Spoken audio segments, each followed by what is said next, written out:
परमेश्वराच्या सामर्थ्य आणि गौरवशाली नावात प्रगटीकरणाचं शिक्षण घेणाऱ्या प्रत्येकांचे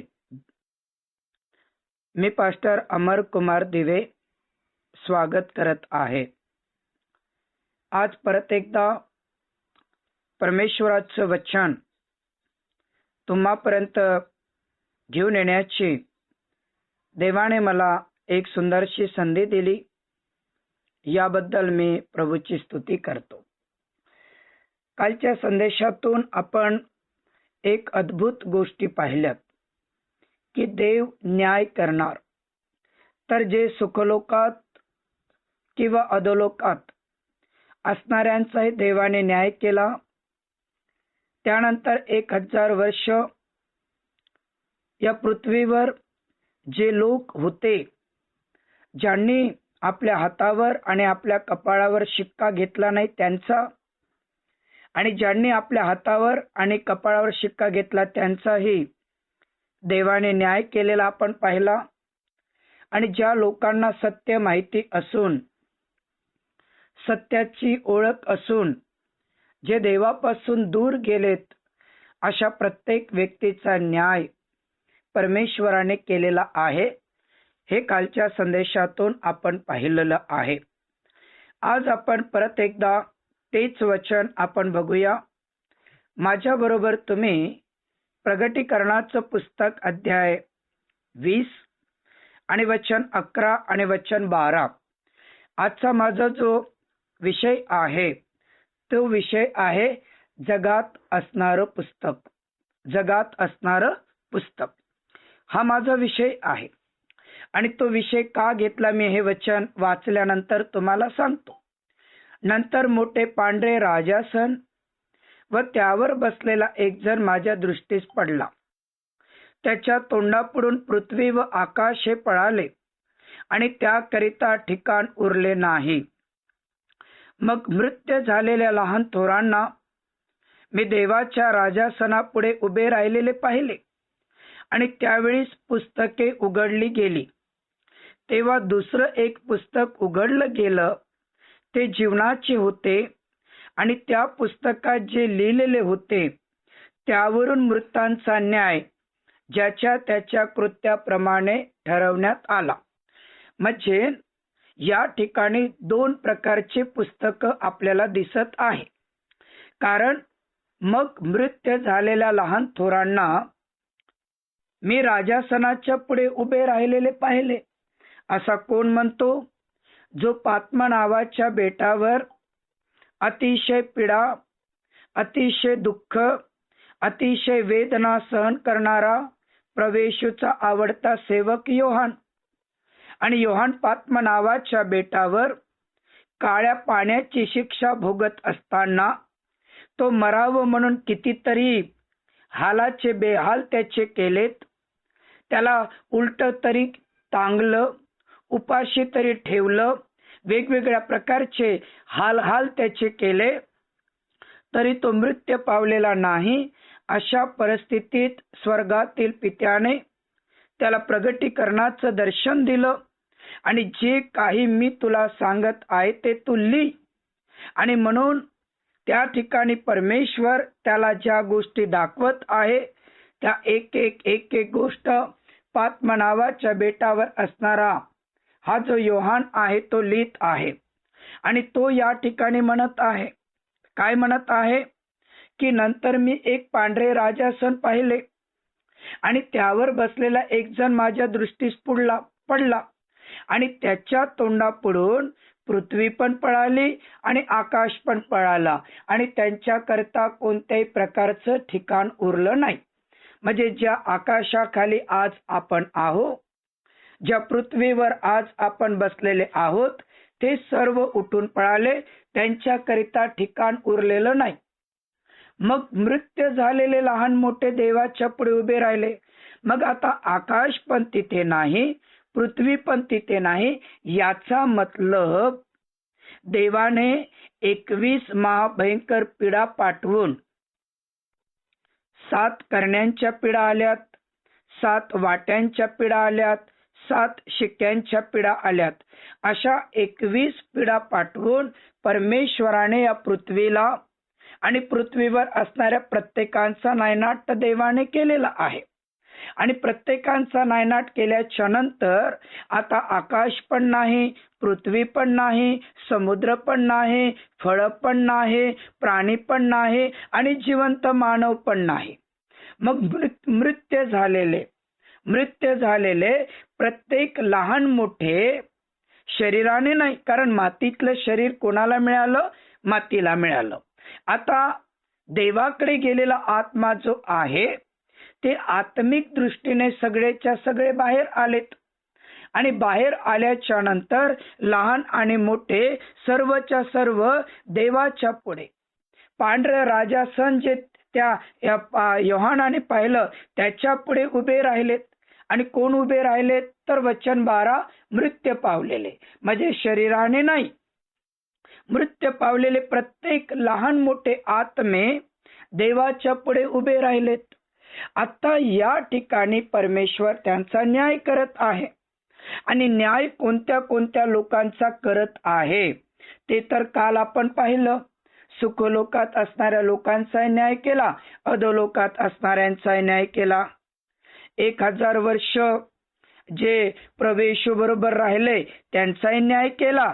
आणि जे लोक 1000 वर्ष येशू बरोबर न राहता ज्यांनी आपल्या कपाळावर आणि आपल्या हातावर शिक्का घेतला त्यांचा न्याय केला. पांढरे शुभ्र वस्त्र घालणाऱ्यांचा न्याय केला आणि देवाला सोडून जाणाऱ्यांचा, अशा म्हणजे प्रत्येक व्यक्तीचा न्याय केला. मग न्याय करत असताना वचन 12 सांगते की देवाच्या राजासनापुढे जे लहान आणि मोठे उभे होते त्यावेळी पुस्तके उघडली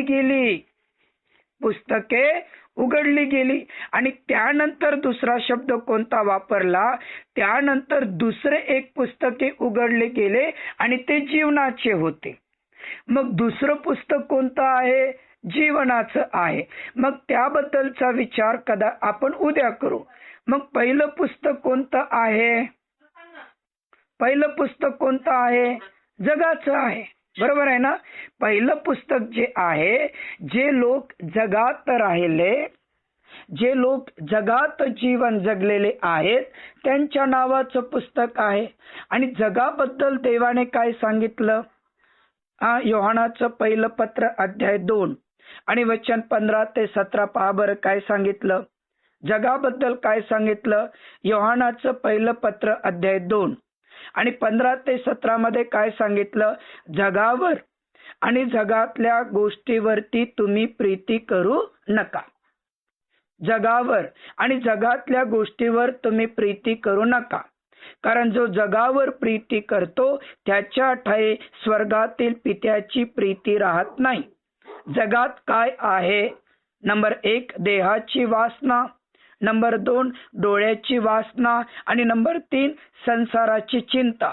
आणि जो जगावर आणि जगातल्या गोष्टीवर प्रीती करतो त्यांचा नायनाट होईल, ते नष्ट होतील. परंतु जो स्वर्गातील पित्याच्या इच्छेप्रमाणे जीवन जगतो तो सर्व काळ टिकेल.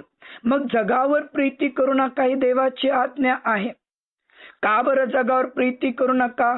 तर जगात काय आहे? देहाची वासना आहे, डोळ्याची वासना आहे आणि संसाराची वासना आहे. मग या तीनही प्रकारच्या वासना या जगात आहे.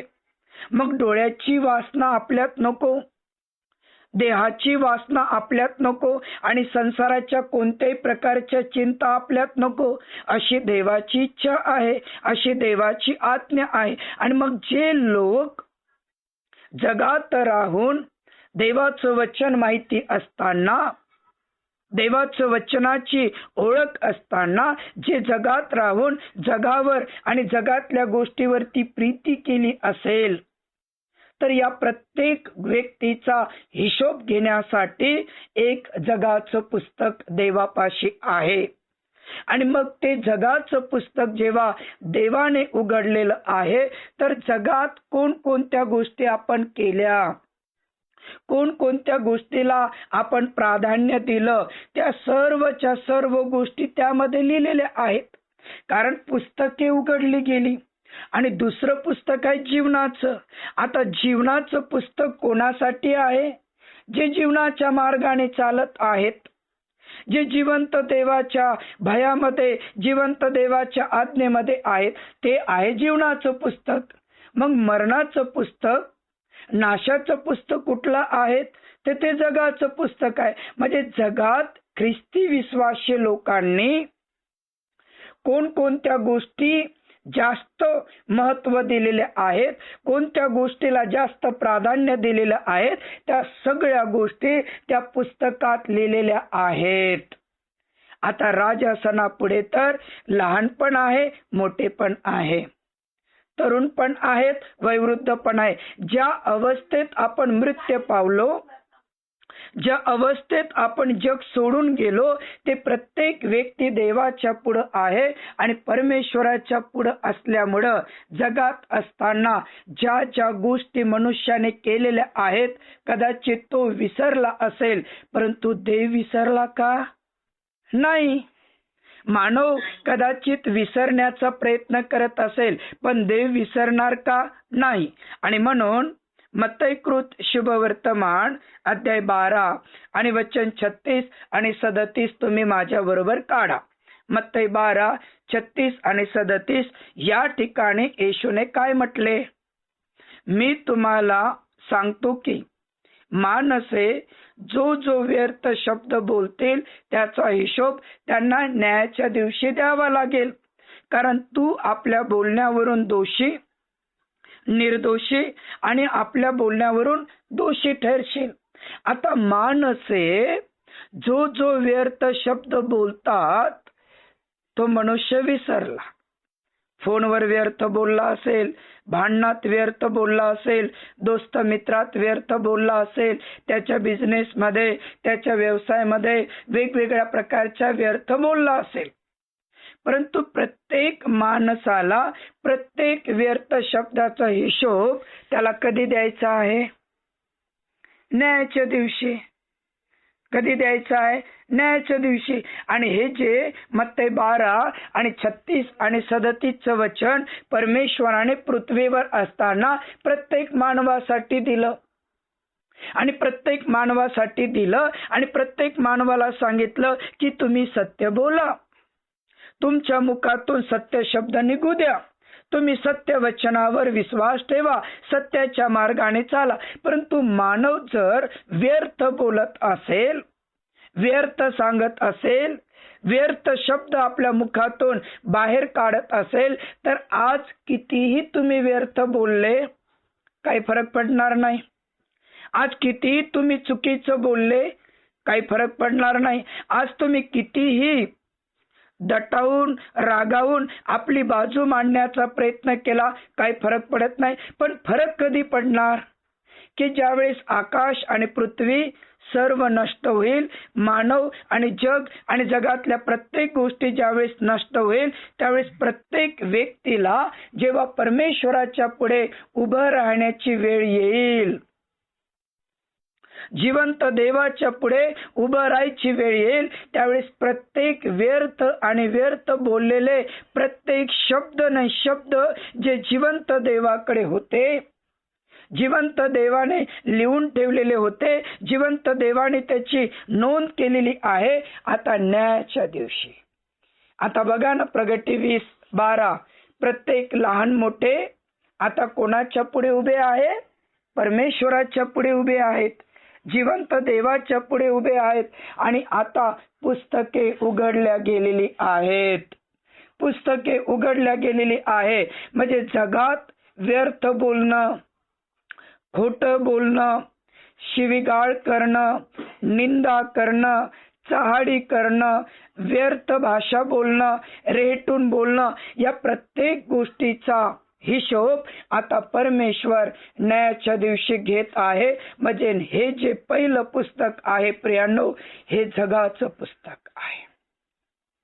आज या बायबल अभ्यासाला जॉईन असणारे प्रत्येक देवाचे प्रिय लोक हो, प्रभू येशूच्या गुप्त आगमनात तुम्हाला देवाच्या राज्यात जायचं आहे. प्रभू येशू ख्रिस्ताबरोबर स्वर्गाच्या राज्यात तुम्हाला राहायचं आहे. जर जगात असताना सत्याची ओळख आपल्याला आहे, देवाच्या वचनाची ओळख आपल्याला आहे, तरी आम्ही व्यर्थ बोलत असेल, तरी आम्ही चुकीच्या गोष्टी बोलत असेल आणि जग आणि जगातल्या गोष्टीवरती आम्ही देवापेक्षा सर्वात जास्त प्रेम करत असेल, तर आपण ज्यावेळेस राजासनाच्या पुढे उभे राहू त्यावेळेस जगावर प्रेम करणारे, व्यर्थ बोलणारे हे प्रत्येक गोष्टीचे पुस्तक उघडल्या जाईल आणि तुम्ही काय बोललेले आहेत ते प्रत्येक शब्द आणि शब्द, ते रेकॉर्डिंग आणि तो ऑडिओ, तो व्हिडिओ तुमच्या समोर उभा करण्यात येईल. तुम्ही चिंचेच्या झाडाखाली काय बोललेत, तुम्ही घरात असताना मोबाईलवर काय बोलले, तुम्ही प्रवासात असताना शेजाऱ्याबरोबर काय बोलले, हे प्रत्येक व्यर्थ गोष्टी, व्यर्थ शब्द आणि व्यर्थ शब्द या सर्वच्या सर्व देव न्यायाच्या दिवशी तुमच्या पुढे उभे करेल आणि त्यावरून परमेश्वर प्रत्येकाचा न्याय ज्याच्या त्याच्या कृत्याप्रमाणे करणार आहे. तुम्हाला वाटत असेल की तुम्हाला कोणी बघत नाही, तुम्हाला वाटत असेल की तुमच्या शब्दाकडे कोणाचं लक्ष नाही, तुम्हाला वाटत असेल की आम्ही जे काय करतो ते कोणालाच दिसत नाही, परंतु एक देव ज्याने तुम्हाला आणि मला निर्माण केलं, ज्याची नेत्र तुमच्याकडे लागलेली आहेत, जो परमेश्वर तुमचा आणि माझा आहे, त्याची नेत्र आणि त्याचं लक्ष तुमच्याकडे आहे आणि त्यासाठी एक वचन मी तुमच्या समोर देत आहे. कारण प्रगटीकरणाचं वचन पूर्ण करायचं असेल तर प्रभू येशू ख्रिस्ताने त्या वचनाबद्दल काय बोललेला आहे त्या गोष्टी समजून घेणं, त्या गोष्टी लक्षात घेणं आपल्यासाठी फार महत्वाचं आहे. मार्क अध्याय 4 आणि वचन 21 ते 23 बघा. मार्क अध्याय 4 आणि वचन 21 ते 23 मध्ये येशूने म्हटले, आणखी तो त्यांना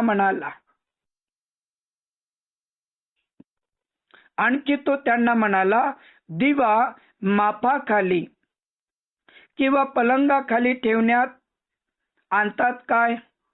दिवटणीवर ठेवतात. बरोबर आहे का वचन? बायबल काय सांगते? आणखी तो म्हणाला, दिवा मापाखाली किंवा पलंगाखाली ठेवण्यासाठी आणतात काय?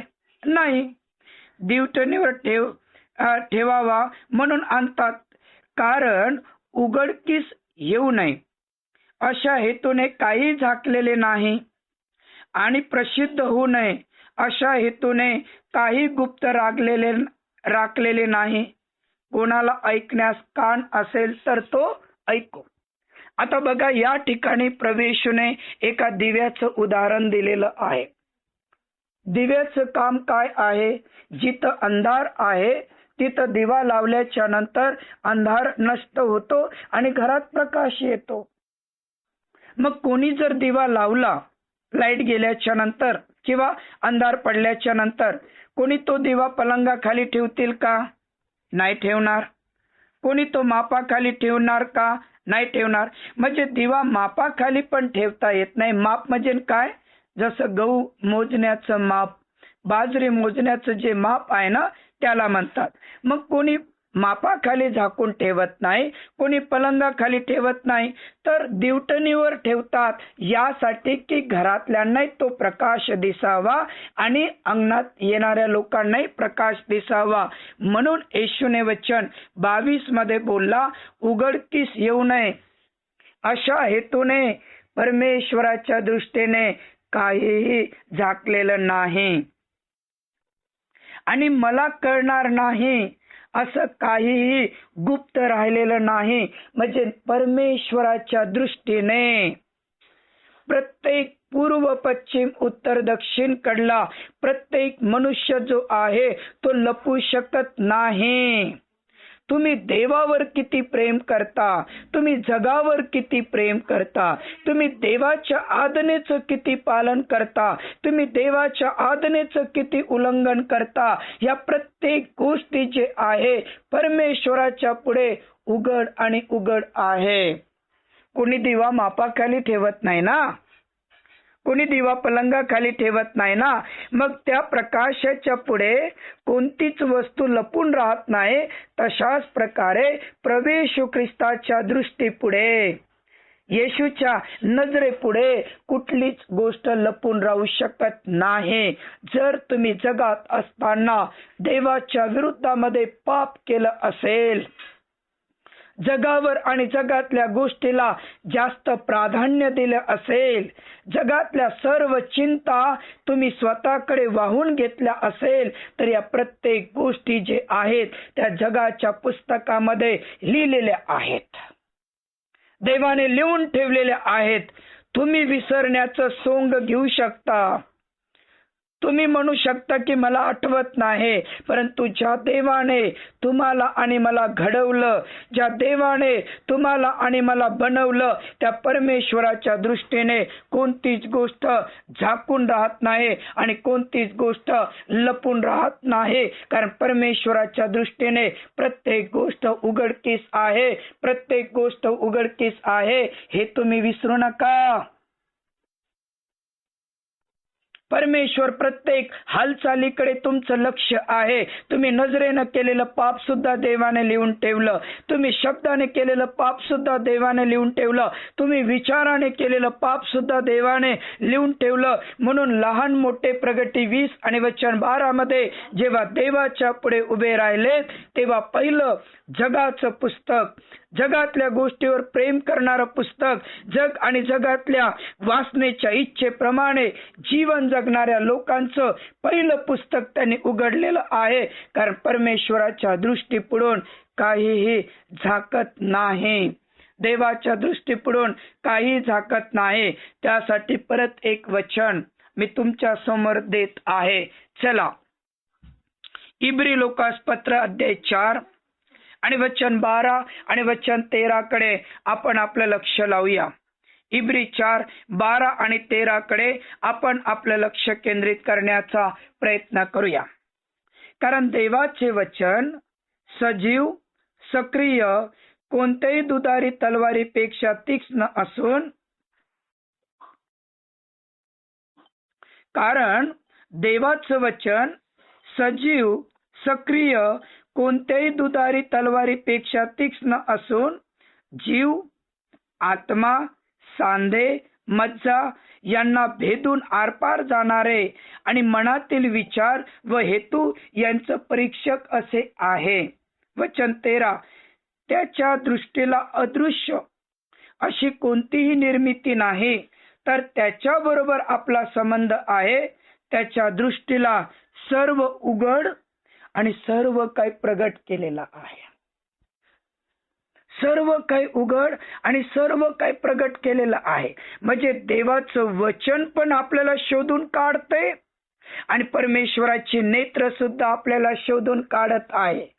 आणि म्हणून या ठिकाणी बायबल सांगते, देवाचं वचन हे मृत्यू वचन नाही, हे निर्जीव वचन नाही, तर सजीव आहे, सक्रिय आहे, दुधारी तलवारीपेक्षा तीक्ष्ण असून सांधे, मज्जा यांना भेदून आरपार जाणार आणि मनातले विचार आणि मनातले हेतू सर्व काही पाहणार परमेश्वराचं वचन आहे. आणि ज्या देवाबरोबर आपलं नातं आहे, ज्या देवाबरोबर आपले संबंध आहे, ज्या देवावर आपलं प्रेम आहे, त्याच्या दृष्टीपासून काहीही लपत नाही, तर प्रत्येक गोष्ट उघड आणि प्रगट केलेली आहे. मग तुम्ही जगावर किती प्रेम केलं असेल, तुम्ही व्यर्थ किती बोलले असाल, तुम्ही जग आणि जगातल्या धन आणि संपत्तीला देवापेक्षा किती महत्व दिलं असाल,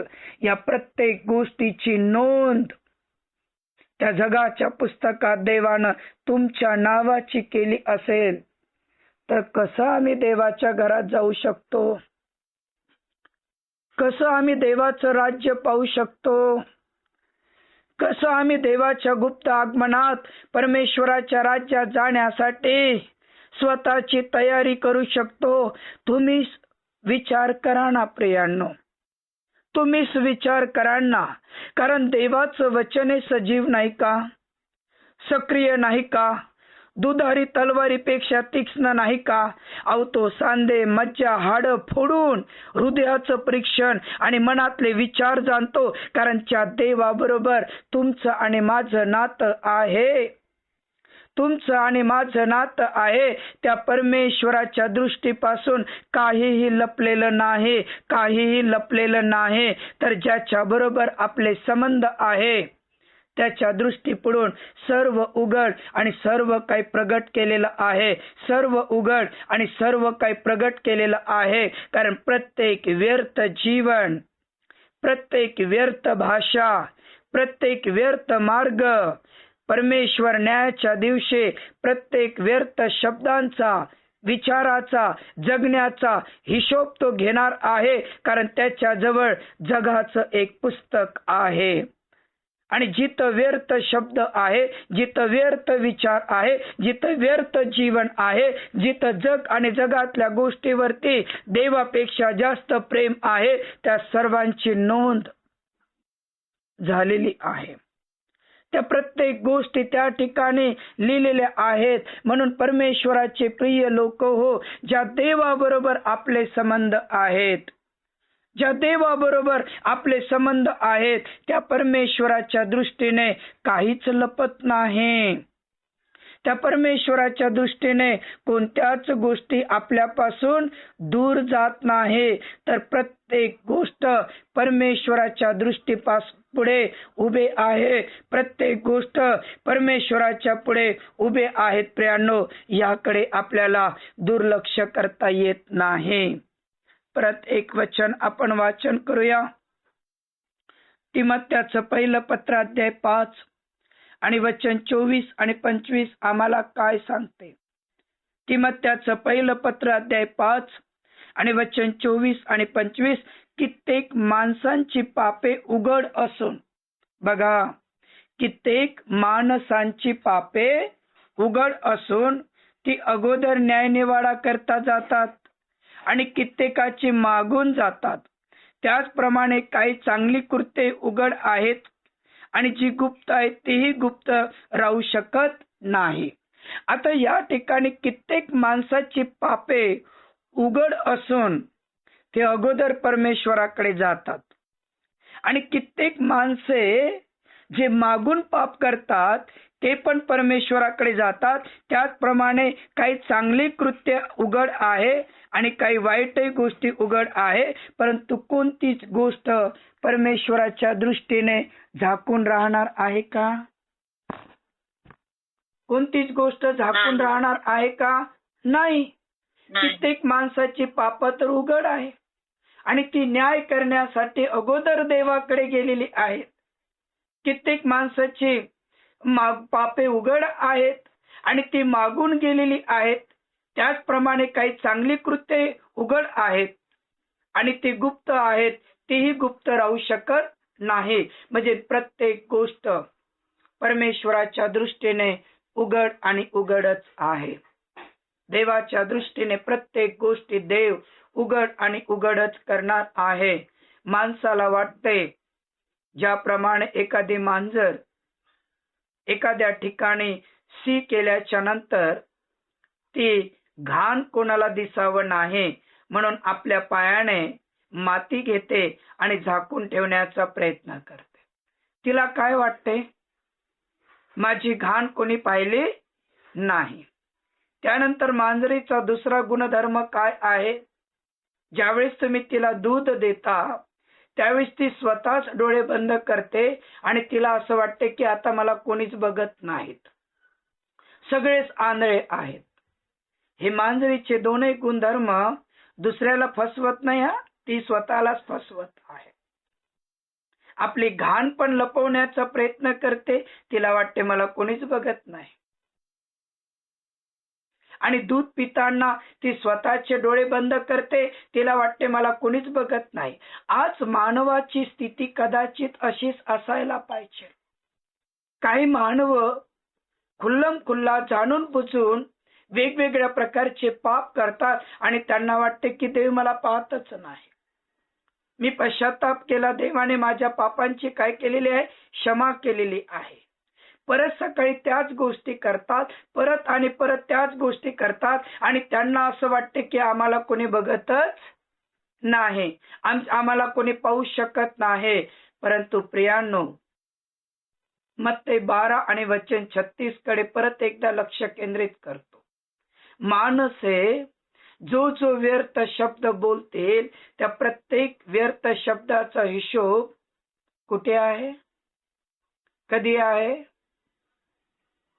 जगीत पुस्तकात न्यायाच्या दिवशी आहे. म्हणजे त्यावेळेस आपण इथे राहणार नाही, न्यायाच्या दिवशी होईल. आपण इथे राहणार नाही, पण शब्द मात्र राहणार आहे, कारण ते जगाच्या पुस्तकात लिहिलेले आहेत. तुमच्याकडे आणि माझ्याकडे 70 ते 80 वर्षाचं आयुष्य आहे.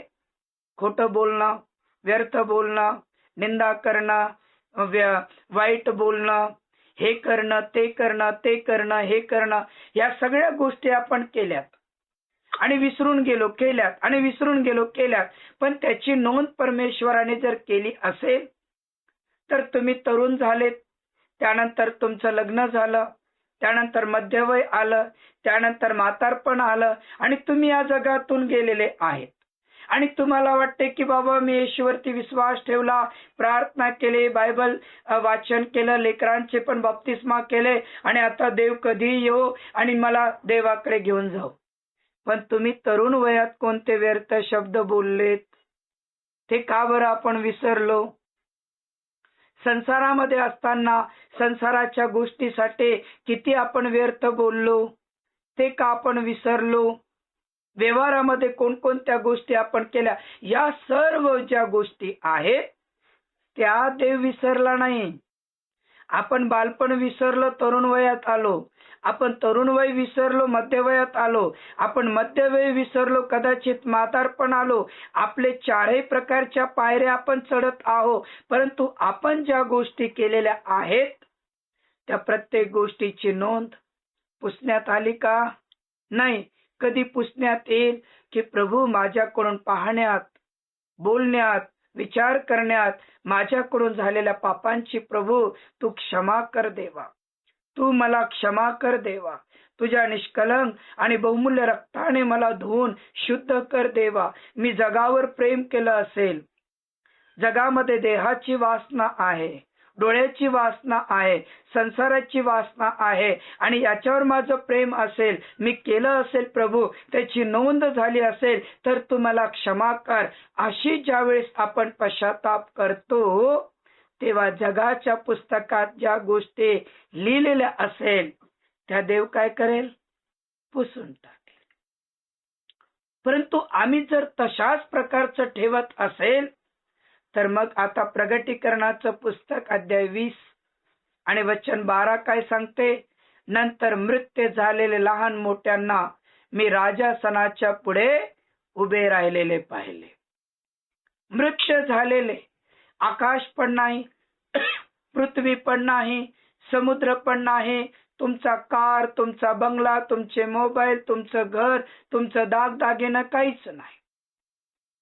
फक्त आपण आत्मिक दृष्टीने मातीतलं शरीर मातीला गेलं, आत्म्याने आपण देवाच्या पुढे उभे आहोत आणि आत्म्याच्या पुढे आपण आत्म्याच्या रूपात परमेश्वराच्या पुढे उभे आहोत. कारण देव काय आहे? योहान 4:24 काय आहे? आत्मा आहे. मग देव आत्मा आहे, मग त्याचे लोक पण काय बनतील? आत्माच बनतील. बरोबर आहे ना? मग न्यायाच्या पुढे जेव्हा आपण उभे राहू तेव्हा पुस्तके उघडली गेली. पुस्तक नाही म्हटलं बरं का, पुस्तके उघडल्या गेली, पुस्तके उघडल्या गेली. मग तुम्ही जगावर आणि जगातल्या गोष्टीवर प्रीती करू नका असं 1 योहान अध्याय 2 15 ते 17 मध्ये देवाने सांगितलं. जर आम्ही जगावर आणि जगातल्या गोष्टीवर प्रीती केली असेल आणि देहाची वासना, डोळ्याची वासना आणि संसाराची वासना आम्ही आमच्या जीवनात घेऊन ख्रिस्तावर विश्वास ठेवला असेल तर त्या प्रत्येक गोष्टीची नोंद त्या पुस्तकात आहे, त्या पुस्तकात आहे. आणि प्रत्येकाचा हिशोब ज्याच्या त्याच्या कृत्याप्रमाणे परमेश्वर करणार आहे. म्हणून प्रियांनो, सावध असा, तुम्ही जागृत असा. 1 पेत्र 5:8 तुमचा शत्रू सैतान हा गरजणाऱ्या सिंहासारखा तुमचा शोध करत आहे. तुम्हाला गिळून टाकण्यासाठी, तुमचा नाश करण्यासाठी तो तुमचा शोध करत आहे. प्रवेशच्या गुप्त आगमनात देवाच्या राज्यात जाण्याचा तुम्ही प्रयत्न करा. पश्चाताप करून आपले संपूर्ण पाप देवाच्या पुढे कबूल करा. आणि प्रभू येशू ख्रिस्त येईल त्यावेळेस देवाच्या राज्यात तुम्ही जाल तर तुम्ही योहान 10:28 प्रमाणे तुम्ही सुरक्षित आहात. कारण संकट भयंकर आहे. 7 शिक्क्यांच्या पिढा आहेत मोठमोठाल्या, जे एका काळात एक एक पिढा मी शिकवली तेव्हा पायाखालची जमीन आणि डोक्यावरचं आसमान हललेलं होतं. त्यानंतर करण्यांच्या एक पिढा मी तुम्हाला काळजीपूर्वक शिकवलेल्या आहेत. त्यानंतर वाट्यांच्या एक पिढा मी लक्ष देऊन काळजीपूर्वक तुम्हाला शिकवलेल्या आहेत. 666चा शिक्का, 6 सैतानाचे गुप्त रहस्य, 6 स्वापदांचे गुप्त रहस्य आणि 6 खोट्या संदेष्टांचे गुप्त रहस्य, असे 18 प्रकारचे रहस्य मी तुम्हाला काळजीपूर्वक शिकवलेले आहेत. म्हणून देवाच्या राज्यात जाण्याचा तुम्ही प्रयत्न करा. देवाच्या राज्यात जाण्याचा तुम्ही प्रयत्न करा. कारण परमेश्वराच्या राजासनापुढे पुस्तके उघडली गेलेली आहे. तुमचं जगाच्या पुस्तकात नाही तर तुमचं नाव जीवनाच्या पुस्तकात असायला पाहिजे. तुमचं जगाच्या पापामध्ये नाही तर तुमचं पवित्र पुस्तकामध्ये नाव लिहायला पाहिजे. अशा प्रकारचं आचरण, अशा प्रकारचं जीवन आपलं असणं अतिशय महत्वाचं आहे. चला आपले नेत्र बंद करूया. परमेश्वराच्या हातात आपलं जीवन आपण समर्पण करूया आणि एकच प्रार्थना करूया की आपल्याकडून झालेले पाप, आपल्याकडून झालेले अपराध आपण परमेश्वराच्या हातात समर्पण करूया. परमेश्वर आपल्याला या पापापासून मुक्त करेल आणि त्याच्या राज्यात जाण्यासाठी तुम्हाला आणि मला तो तयार करेल. प्रभू या वचनातून तुम्हा प्रत्येकांना आशीर्वादित करो.